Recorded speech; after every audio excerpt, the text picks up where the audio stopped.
So during cell division, mitosis and meiosis, it's possible for something to go wrong. And in the case of DNA is usually this tangled up mess that we call chromatin. And that's why a lot of times when you see a picture of the nucleus, it just looks like a bowl of spaghetti. Because when DNA is in what we call its workable form, that's what we call chromatin. You only have chromosomes during cell division. And chromosomes are when your DNA gets really nice and organized. And it's basically like taking all these different recipes and putting them into a nice folder. So you've got this nice cookbook, this nice folder of all the cookbooks of all the recipes that you have. And that's what a chromosome is. And during cell division, you can only see chromosomes during prophase, metaphase, and anaphase. And so sometimes we need to take pictures of chromosomes, and this is what we call karyotyping. And a karyotyping is basically a picture of a person's chromosomes. And the only time that we can do this is during cell division. It tends to be done during mitosis, during metaphase, because during metaphase, the chromosomes are lined up nice and neat in the middle of the cell. And so when we do karyotypes, when you take a picture, it doesn't look this nice and pretty. It's basically just pictures of the chromosomes, and then the chromosomes are arranged according to their length and what we call their centromere location. Chromosomes are often drawn as an X, so I always call chromosomes socks. So it'd be like you putting two socks together. And so a lot of times when you have two socks, you might fold them or you connect them in some way. Well, when two matching chromatids, chromatid would be like one sock, and when two socks come together to form a pair, you have a pair of socks. Well, in the case of a chromatid would be like one sock, and a chromosome would be two matching chromatids. Well, our bodies connect them together so they don't get lost, and that connection point is called a centromere. And so what we find with our 46 chromosomes is that we can put them into a pattern, we can arrange them using their length and their centromere location. And back in the day, they would literally have to take a picture and cut the picture apart and lay it on a chart that looks like this. Nowadays, computer programs can do that for us. But we can get a picture of a person's karyotype or a person's chromosomes, and we can lay them out. Now, the longest chromosomes are the first ones, and the shortest chromosomes are the last ones. And in this process called karyotyping, we were able to see that there were two leftover chromosomes. And these leftover chromosomes were discovered by a person named Thomas Morgan, and he's the person who was able to show us what we call our sex chromosomes.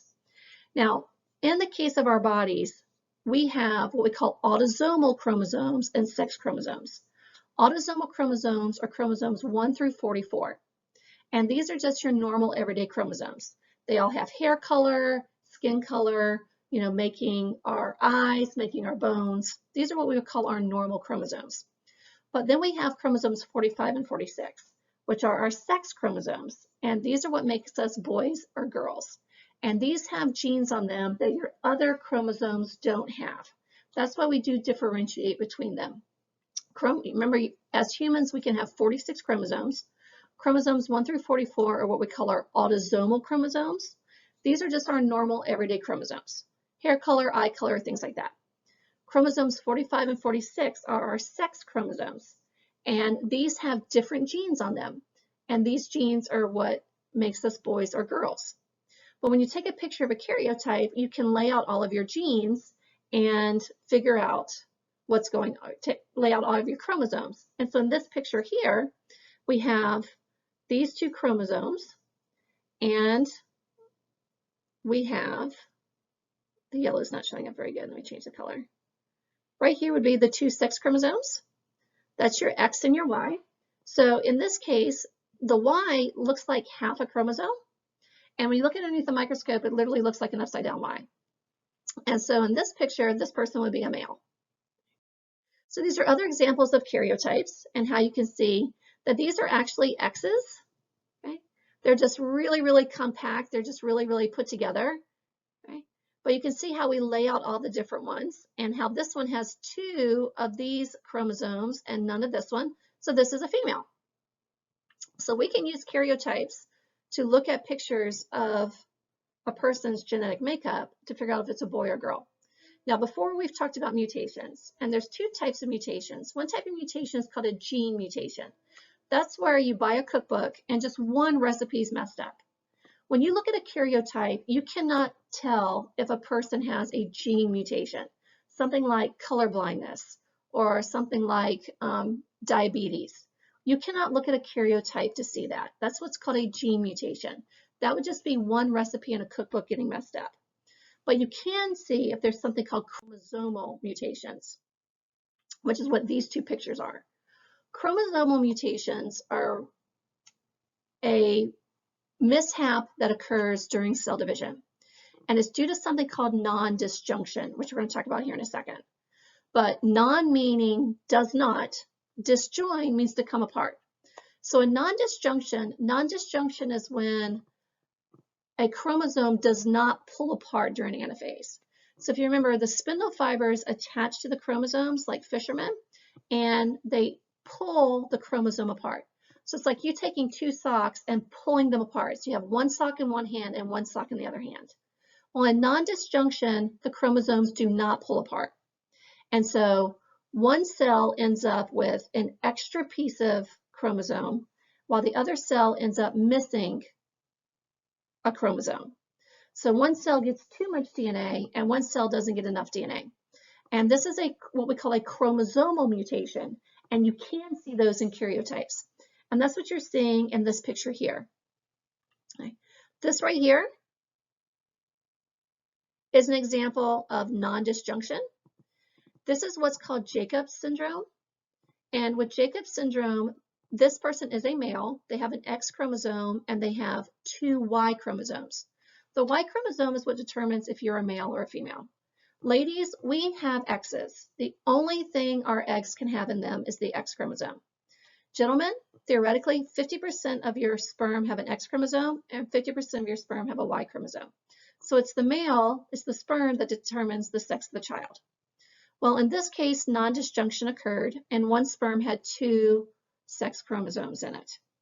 Okay. It had an X and a Y chromosome, or it had, some other malfunction. And so this is what's called Jacob's syndrome. This is a genetic mutation in which they have an extra Y. This right here, this person is also a male because they do have an X and a Y chromosome, but this is called Klinefelter's. In Klinefelter syndrome, this is a mutation in which they have two X's. It could have been nondisjunction in the case of the egg. It could have been nondisjunction in the case of the sperm. Don't know. But with Klinefelter's, I'm not saying that genetic disorders are not detrimental, but Klinefelter's tends to not be as severe as Jacob's syndrome because of what we call the bar body. When ladies, we have two X's. You only need one X to survive. So in females, even though we have two X's, one X will kind of turn off and we call that a bar body. And in the case of Klinefelter's, this occurs sometimes. One of these X chromosomes here will turn off. It becomes a bar body. So a lot of people with Klinefelter's never even know they have Klinefelter's until later in life when they might be trying to start a family and they might have to do some genetic testing. But one of these X chromosomes a lot of times will turn off. And so they have an X and a Y. And so a lot of times they function genetically very normally. Now there might be some telltale signs that we'll talk about later, but these are both examples of nondisjunction that can show up in karyotypes. So karyotypes, like I mentioned, can be used to identify chromosomal disorders. So for example, here in this first picture, we can see that they only have one sex chromosome. All they have is an X. There's not a second X, there's not a Y.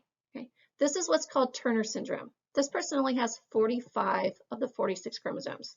This person is a female. She is X0, and we're going to talk about her later on. This one here is our classic example that most people know. This is called Trisomy 21. We're going to talk about trisomy here in a second. It's commonly called Down syndrome. This person, you're only supposed to have two of each. You'll have two number 1s, two number 2s. This person has three number 21s. Okay. This person is also a male. As you can see, they're X and they're Y. So let's look at chromosomal disorders and this thing called nondisjunction. With chromosomal disorders, these are not the result of mutated alleles. An allele is part of a recipe. These are not gene disorders. Gene disorders would be like you buying a cookbook and only one recipe is messed up. With chromosomal disorders, they have either extra chromosomes or they don't have enough chromosomes. Now, obviously, it makes sense if you don't have enough chromosomes, how that can be detrimental. You don't have all the recipes you need to make all the proteins. But people are like, okay, well, having too much, why is that bad? Well, the body can get very confused and it can cause problems to happen. Our body is very picky. It likes to follow certain rules, and having an extra chromosome can actually cause problems. And this is a result of what's called non-disjunction. Okay. To disjoin means to come apart. Non means to not. So non-disjunction means that the chromosomes do not come apart like they're supposed to. This tends to happen during anaphase. If you remember at anaphase, which is happening here, okay, in anaphase, the chromosomes are supposed to pull apart. So it'd be like you taking your socks apart. You don't put both socks on one foot. Okay. You take your socks apart. And what happens in non-disjunction, it tends to occur in anaphase when a spindle fiber will break. And so down here, this person has the normal number of chromatids / chromosomes that they're supposed to have. Notice here, a spindle fiber broke. So one cell is missing part of its DNA, and another cell has a whole extra set of genetic material. So again, it tends to happen in anaphase. The chromosomes did not disjoin. They did not come apart like they're supposed to. So one cell got too much DNA and one cell didn't get enough. And so this is what we call trisomy or monosomy. Again, this is another picture. Okay? On this side, this should be what does happen. And over here, you can see where the non-disjunction took place. So one cell has too much DNA and one cell doesn't have enough DNA. The cell that has too much is called trisomy because they end up with 3 pieces instead of the normal 2. The cell that doesn't have enough is called monosomy because they end up with 1 piece instead of the normal 2. Remember? In this case, we should have had 2 chromatids. This one only got 1, monosomy. This one got 3, trisomy. Now, in nature, most examples, or in humans, most examples of monosomy are what we call non-viable, meaning when monosomy occurs, a lot of times that creature does not come to fruition, meaning that they do not develop. They are missing recipes. They cannot make all the proteins that they need. So a lot of times development never occurs. Okay? It's not viable. So there are not a lot of human genetic disorders. There's only one that I can think of, which we're going to talk about, that are from monosomy. In humans, most of these zygotes die very, very, very quickly because when they're trying to do DNA synthesis and protein synthesis, they don't have they're missing a whole bunch of recipes. So they can't make the proteins that that cell needs, so that cell dies. Trisomy is the more common of the 2 non-disjunctions because with trisomy, they just have extra chromosomes. And so the zygote will try to develop like it's supposed to, but it tends to get a little confused. So the most common case is what's called Down syndrome. It's also called trisomy 21. And this genetic mutation, or this chromosomal disorder, remember disorders are genetic, diseases are something you catch. In this genetic disorder, they have 3 copies of chromosome 21. It is one of the most common types of what we call birth defects. It occurs in 1 out of every 700 births. Now, what's very interesting is all of these people have the same chromosomal disorder, but yet there's something that causes them to have various levels of ability. Okay? They tend to have severe or moderate learning disabilities. They tend to have the same body structure. And what a lot of scientists are trying to figure out is why, if it's the same genetic mutation, are some people with Down syndrome higher functioning than others? The risk is higher for older mothers Ladies, you're born with all the eggs you're ever going to have, so your eggs are as old as you. So if you're somebody who's 36 or 37 years old, your eggs have had 37 years to possibly have a mutation or a problem form inside of them. Now, Turner syndrome is the only monosomatic viable genetic disorders. What that means is ladies, like I mentioned, ladies only need one X in order to survive. Well, as females, we are XX. When one of these X's turns off, that's what we call a bar body. Well, girls or women with Turner syndrome, they only have one X. So it's very possible that the egg did not have the X, or maybe the sperm did not have the X. But she is what we call X0. She tends to develop quite normally. Now, again, there's always different telltale signs or different symptoms that somebody might have. It occurs in about 1 out of every 2,500 female births. A lot of females don't realize they have Turner syndrome until they begin to hit puberty and they realize their body does not develop the way that it's supposed to. Okay. They tend to be sterile. They tend to, their ovaries don't form the way that they should, or that, now, when I'm talking about this, remember, as females, a typical female should have 2 X's, and that's going to determine how she develops. And then later on, one of those X's will kind of turn off, and that's what we call a bar body. Well, when Turner syndrome females are developing, they're missing an X, so their bodies aren't going to develop as a typical female would. But this is the only human viable, meaning of all the monosomatic conditions, 99.99999% of monosomatic zygotes, meaning zygotes that are missing a whole chromosome, never finish developing. They will die pretty soon after fertilization. So a lot of times the mother never even realizes that she was pregnant. This is the only viable. This is the one that, because she only has one X chromosome and the other one's going to turn off, this one, the zygote is able to finish developing. The rest on here are examples of trisomy. These are where they have extra chromosomes. And like I mentioned before, there is a condition called Klinefelter's. Klinefelter's, he's XXY. And again, as far as symptoms go, a lot of gentlemen with Klinefelter's never even realize they have it until maybe later in life when they have to have genetic testing done. Because with Klinefelter's, that extra X becomes a bar body. It kind of turns off. It does occur in about 1 out of every 500 males. So if you think about a typical high school, the high school that I teach at has 2,700 students in it. So that's approximately 1,500 males, which would mean, theoretically, there could be 3 males walking around my high school with Klinefelter's. Again, a lot of males never even realize that they have this. Gentlemen with Klinefelter's tend to have types of learning disabilities, but in all honesty, a lot of us, myself included, have learning disabilities. Like I mentioned before, Jacobs syndrome is a lot more detrimental. It can be more severe because this person is XYY. That extra Y is not going to turn off, so it can cause problems in the development of this person. People with Jacobs syndrome tend to be fairly tall. Now, this does not mean that every guy who is really tall has Jacobs syndrome.